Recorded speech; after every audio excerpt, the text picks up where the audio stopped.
여러분 반갑습니다. 성경에서 배우는 협상 이야기, 오늘은 11번째 시간 황전원입니다. 오늘도 산상설교 내용 중 올바른 기도에 대한 부분을 한번 살펴보도록 하겠습니다. 자, 예수님께서는 너희는 기도할 때에 위선자들처럼 해서는 안 된다. 그들은 사람들에게 보이려고 회당과 한길 모퉁이에 서서 기도하는 것을 좋아한다. 이렇게 말씀을 하고 계십니다.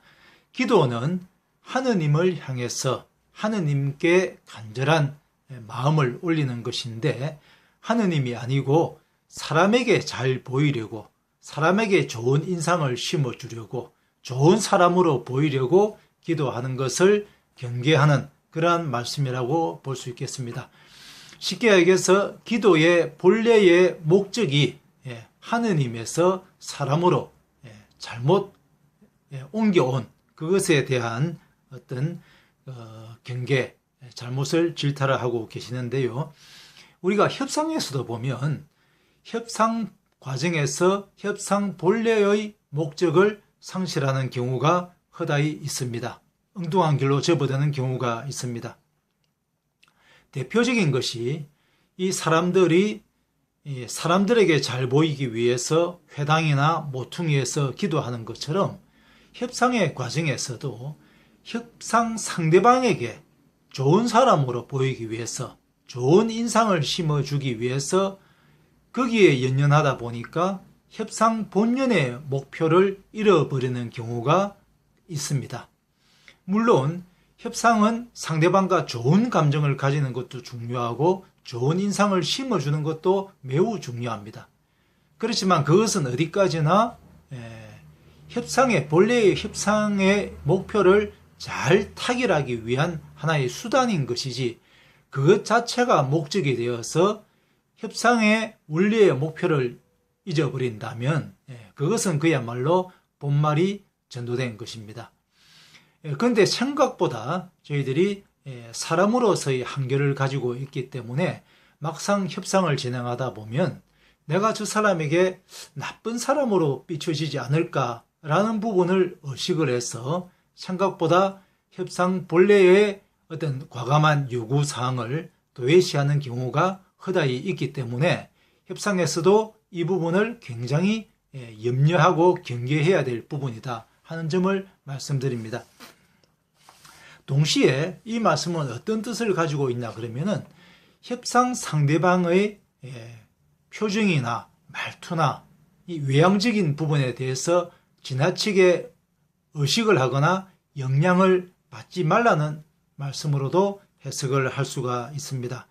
예를 들면 협상장에 나갔는데 협상 상대방이 아주 인상을 찌푸리고 있거나 말이 짜증스럽거나 이렇게 하는 경우가 있습니다. 이런 경우에 협상 자체의 내용에 대한 불만이 표출된 것이라고 볼 수도 있겠지만, 실제로 이 사람이 아침에 부부 싸움을 하고 나왔다든지, 안 그러면은 복통이 있다든지, 또는 빚쟁이로부터 빚독촉을 받았다든지, 이러한 이유들이 또 있을 수 있는 것입니다. 그렇기 때문에 우리가 지나치게 상대방의 어떤 표정이나 이런 부분을 보고 지나치게 의식을 해서 협상 본연의 어떤 요구사항을 요구하지 못하는 그런 우려를 보면서는 안 된다는 것입니다. 예를 들면 우리나라 사람들이 외국에 가서 협상에 임할 때 시차 이런 문제로 인해서 어떤 때는 상대방의 어떤 영어가 전혀 들리지 않는 경우가 있다고 합니다.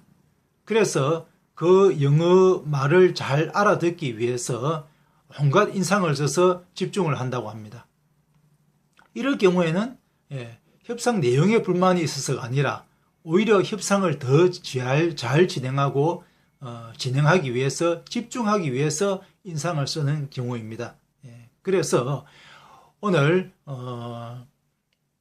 사람들에게 잘 보이려고 기도를 하지 말라고 하는 것은, 협상의 관점에서 본다면 협상장에서는 가장 중요한 것은 협상 본인의 목표를 절대 잃지 않는 것이기 때문에 상대방에게 지나치게 잘 보이려고 하는 그러한 유혹은 과감하게 떨쳐버려야 되고, 동시에 상대방의 표정이나 의식에 대해서, 말투에 대해서 지나치게 우리가 의식할 필요는 없다 하는 말씀으로 우리가 받아들일 수 있겠습니다.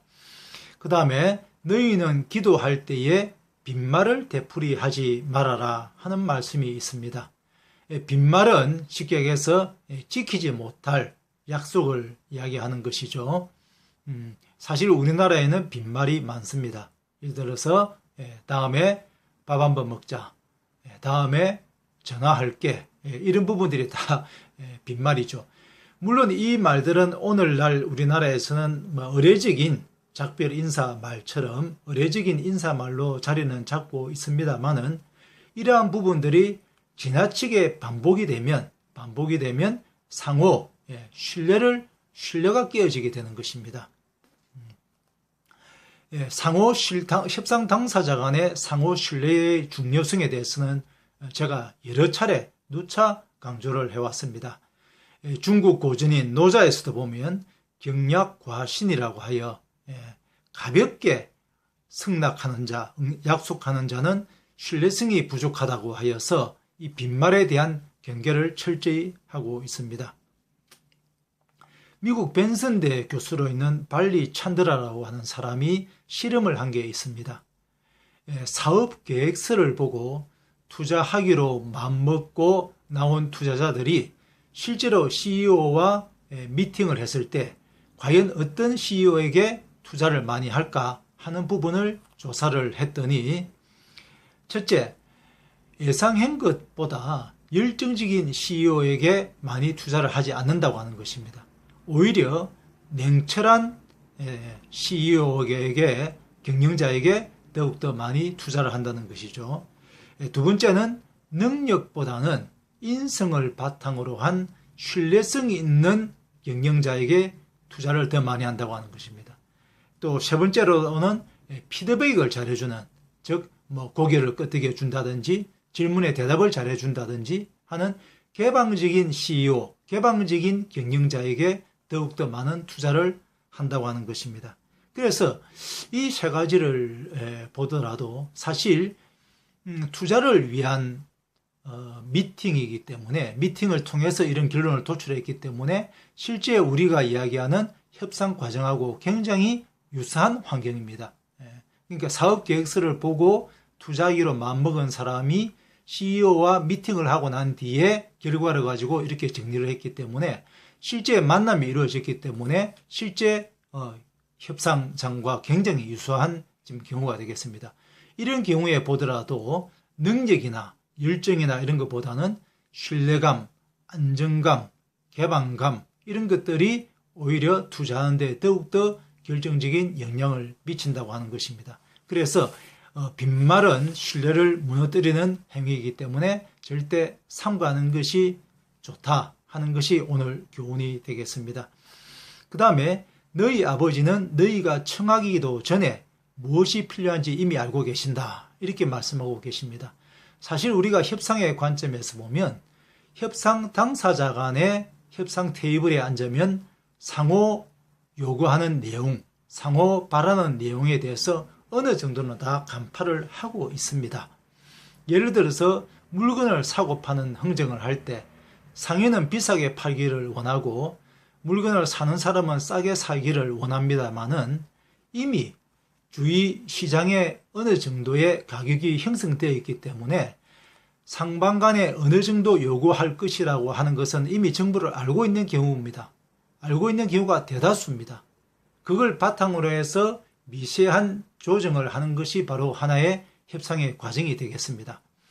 그래서 어떻게 보면 협상과 관련된 정보는 이미 어느 정도 나와 있기 때문에 그 정보를 바탕으로 해서 상대방에게 빈말을 하거나 속이거나 하는 부분은 협상의 결과에 오히려 악영향을 미친다는 것입니다.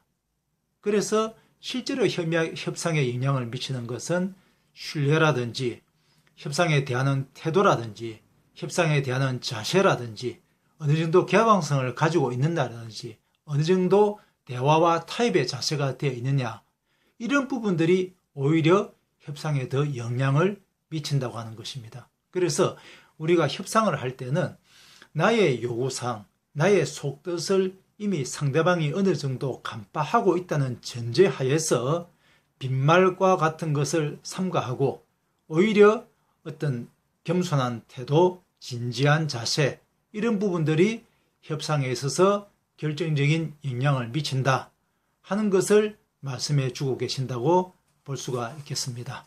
오늘 올바른 기도에 대해서 한번 살펴보았습니다. 다음 시간에 뵙도록 하겠습니다. 감사합니다.